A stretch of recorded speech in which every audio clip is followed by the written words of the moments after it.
In 2010, the Convention on the Rights of Persons with Disabilities came into force at a European Union level.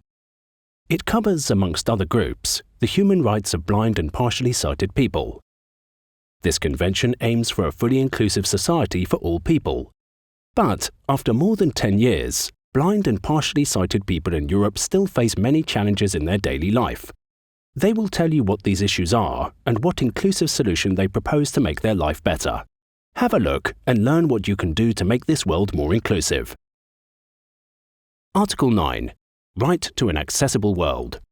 Blind and partially sighted people need to have full, safe and unencumbered access to public transport and the built environment in order to live inclusive lives in the community.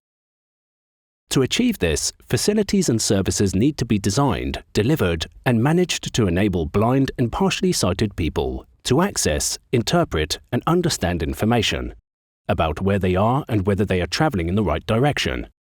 Know that they are as safe as other people who are in that environment. A young man stands outside an office building. Hello, I'm Andreas Ravanas from Lithuania. I'm 27 years old. I was born with an eye disease called retinopathy of prematurity, so it means that my sight was very weak from birth. When I was 17 years old, I lost my vision completely. As he walks using his cane, he collides with a post on the pavement. I try to do everything independently in my life, but in some places, my independence is limited because of the inaccessible environment. He comes to a lift. An actual problem is elevators. For example, the sensoric elevators with the touchscreen panel, because in this case, I'm not able to identify the buttons and select the necessary floor. Also, even if I somehow manage to find the button and select the floor with my assistive technologies, I would not be told in which floor the elevator has stopped, because the elevator, more often than not, does not announce the arriving floor. He peers at his phone as he walks. I think that if the innovative solutions which are made to improve daily life to everyone had been done with the necessary accessibility since the beginning, it would empower me to have even bigger independence, and I would feel more included into social life. Article 19. Independent living. Assistive technologies are indispensable for the everyday life of many persons with visual impairments. However, in the EU, they still face many barriers to access these essential technologies and fully benefit from them. For example, a blind person in France must pay €400 for the same screen reader software that a Spanish blind person can get for free through the Spanish Blind Organization. Blind and partially sighted people should benefit from an EU-wide single market for assistive technologies, so they can select the most suitable technology for them, and they must be of quality, available, and affordable to all people with visual impairments. In a mobility training center, a young woman taps her cane on a textured floor. My name is Natasha Trujillo. I am 28 years old. I was born in Caracas, Venezuela, but I'm currently living in Madrid, Spain. I was born with glaucoma. I can only see at 10%. She puts her fingertips into the holes of a button locator strip on an induction hob. One thing that would be really useful is that all ceramic stuff could have these kind of things that you can put it here and touch the controls. At a bus stop, she looks into her phone. If many lines goes by at the same time, what I used to do is take my phone, take a picture, and then zoom in and try to see the number of the bus. In a butcher's shop. When I go shopping, one of the most complicated things I could say that is to find the number. Sometimes, like in butchers, you don't have any indication of where you should have the number. And when you find it, another complication is try to see the number in the paper, and also you don't have the acoustic indications in the screen to know when it's your turn. In the street, she peers closely at her phone. It is very important to the inclusion of blind and visually impaired people to have autonomy and living independently. She unfolds her cane. As it is in the 19th article of the CRPD, or the Conventional Rights for People with Disabilities. Article 20. Right to personal mobility. Travel is an essential part of everyday life, enabling you to get to work, to visit friends and family, or to go shopping. However, independent travel is not always easy when you're blind or partially sighted.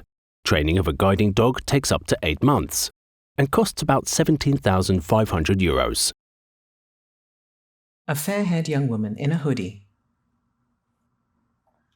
Hello everybody, my name is Maria Laura, I come from Italy, I am 34 years old and I am blind since birth. She and her guide dog cross a town square at night. I live with my guide dog Snoopy.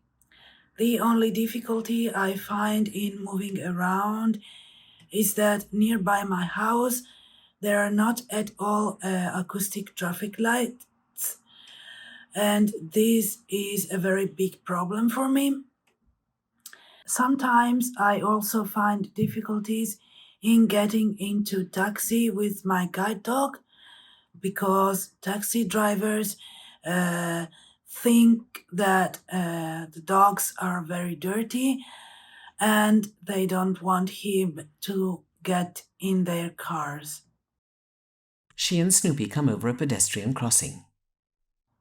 What I hope for the future is that all the city of Trieste, where I live, will be equipped with acoustic traffic lights and latest smart technology. I also wish to raise awareness about the law which allows guide dogs to enter in all the means of transportations. Article 21. Right to accessible information. In our modern world, information is crucial to participate in everyday society. For blind and partially sighted people, information is not always accessible. The Web Accessibility Directive has been in force since the 22nd of December 2016 and provides people with disabilities with better access to websites and mobile apps of public services. But no European country has active formal legislation to ensure accessibility of information from the private sector.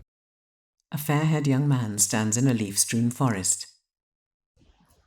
Hello, my name is Jakob Rosin and I'm the chairman and president of Estonian Blind Union. I'm 26 years old and I'm from Estonia. He strides forward using his cane.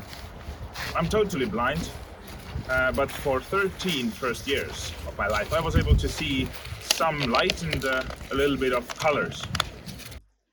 RMK is the national organization responsible for taking care of our forests and nature in general. He stands by a waist-high signpost. Information is widely distributed through signs like this in the forests and also through websites and mobile applications. And I want to talk about the mobile application today. Unfortunately though, this application is not accessible for me. He taps with the cane to avoid stepping in puddles. That means that I am unable to use this application and I don't know what's displayed on screen. Because if the app is not accessible, I don't know if the hiking route is accessible, for example. And I need to depend on others because of that.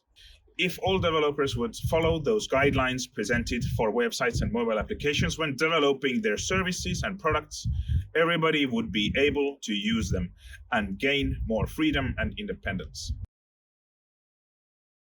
Article 24.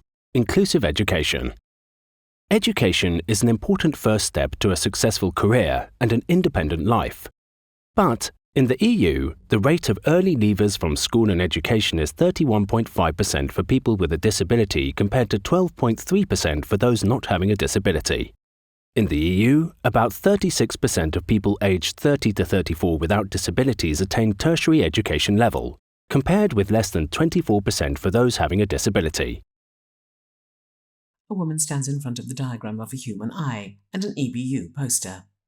My name is Dushana. I'm 37 years old and I'm from Slovakia. I've been blind since the age of 14. At present, I can't distinguish between dark and light. She sits at a desk with her interviewer, Michaela. Dushka, and what do you like doing? I like learning foreign languages, but it's a bit of a problem for me at the language school. Why? I use my computer with the screen reader, but since I started learning languages, I wanted to have a textbook in Braille to see how the words are spelled. But as an adult, I couldn't find an institution which would make a book accessible for me. She refers to an illustrated workbook. This situation is not in compliance with Article 24 of the UNCRPD about education. It says that states parties shall ensure an inclusive education system at all levels and lifelong learning. Michaela asks a question. And how did you solve your problem? I asked my friends. They made it for me on a voluntary basis, but I had to organise it myself. It would help very much if there were an institution in Slovakia which had a legal obligation to provide students and lifelong learners with accessible textbooks, and if they were free of charge. Article 27. Equal right to work. The right to work and employment is a fundamental right to lead a normal life according to the CRPD. However, at European Union (EU) level, the average unemployment rate of blind and partially sighted people of working age is over 75%. In order to pursue your career, lifelong education and training are vital. But only 10% of people with a disability in the EU participate in lifelong education and training, compared to 21% of those without a disability. A woman sits at her computer. My name is Jolanda Spaans. I'm 52 years old and I live in the Netherlands. I have the eye condition retinitis pigmentosa and I am now almost blind. In 2014, I started looking for a job. A year later, the Participation Act came into effect in the Netherlands, which means that people who cannot earn the minimum wage independently are included in a target group register. Reintegration tools and subsidy are linked to this target group register. She uses a Braille keyboard. I can earn the minimum wage and do not fall in the target group register. That is why I'm less interesting for employers, because they do not receive a subsidy when hiring me. I believe that the Participation Act should be broadened for everyone with a disability, so that they do not compete with each other at employers. She types on a conventional keyboard. And I believe that software packages should be accessible to everyone in accordance with the rules of the UN Disability Convention. Article 29. Right to join political and public life. It is a human right that blind and partially sighted people effectively and fully can participate in political and public life on an equal basis with others. But in no European country, it is possible for them to vote independently by default. In no European country is the percentage of people with a visual impairment reflected by the members of parliament. A middle-aged man addresses the camera. My name is Erik Bergqvist. I'm currently a member of the European Parliament. When I was 2 years old, my eyes started to give me problems, inflammations, and after that, glaucoma. The hardest part for me was, I would say, logistics, to get from one place to another. I would say that's the largest problem. From Brussels. How does this affect your political life? Well, some things are obviously much harder because I can see people's body languages and you realize how important that is. I only have voices to know, do people agree, disagree, do they joke or anything like that. So the words, the tones of the people are getting more and more important. Two onlookers watch from the back of the European Parliament chamber. Do you feel that you can exercise your rights? Yes, I feel I can do that. I would say the voting system is unnecessarily complicated for everyone, but I get help so I can use the voting system. Other things that are complicated, of course, in politics, you need what are people thinking, what are they reacting.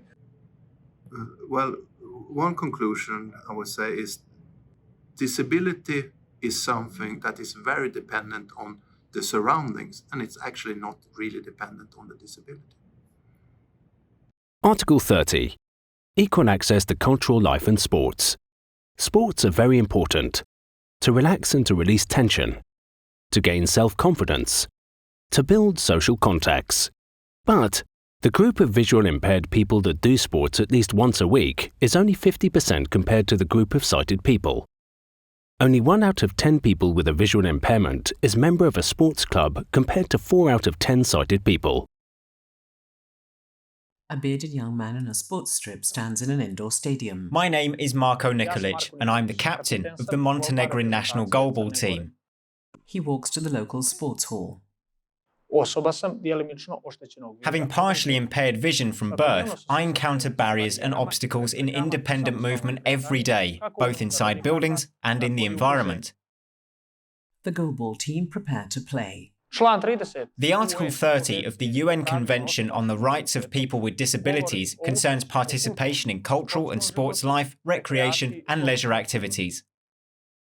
The winners form a celebratory huddle and jump up and down in unison.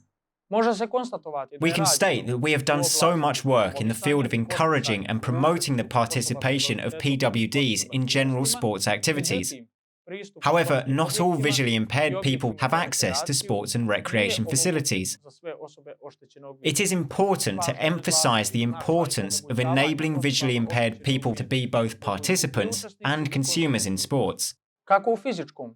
In both the physical and mental segments, playing sports is extremely important for all visually impaired people, men and women, especially children. I call on all decision makers in sports, sports workers, coaches, to enable visually impaired people to play sports and participate in sports and recreational activities and events, equally as other citizens without visual impairment. Contact EBU, the voice of blind and partially sighted people in Europe. For more information, euroblind.org. This video has been supported by the Rights, Equality and Citizenship Programme of the European Union.